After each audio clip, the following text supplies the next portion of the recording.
మరణాత దేవునికి మహిమ కలుగును గాక.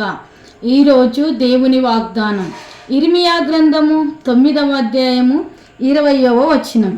స్త్రీలారా, యెహోవా మాట వినుడి, మీరు చెవి యొగ్గి ఆయన నోటి మాట ఆలకించుడి. మీ కుమార్తెలకు రోదనము చేయ నేర్పుడి.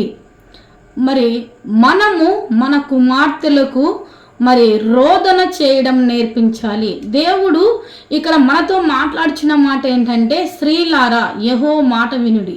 అంటే మనం దేవుని మాట విని మనం ఏం చేయాలంటే మన కుమార్తెలకు, మన కుమారులకు, మన పిల్లలకు రోదన చేయడం నేర్పించాలి. దేవునితో గడపడము నేర్పించాలి.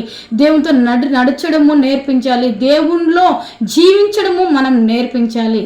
ఇట్టి కృప మనందరికి దేవుడు దాయిచ్చేను గాక. కళ్ళు మూసుకుందాం, చిన్న ప్రార్థన చేసుకుందాం.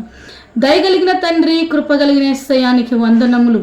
స్త్రీలారా యెహోవా మాట వినుడి అని ప్రభా, మీ పిల్లలకు రోదన చేయడం నేర్పించండి ప్రభా. అయ్యా, నీతో గడిపే కృపను దేవా మా పిల్లలకు మేము నేర్పించే కృపను దయచేయండి అయ్యా.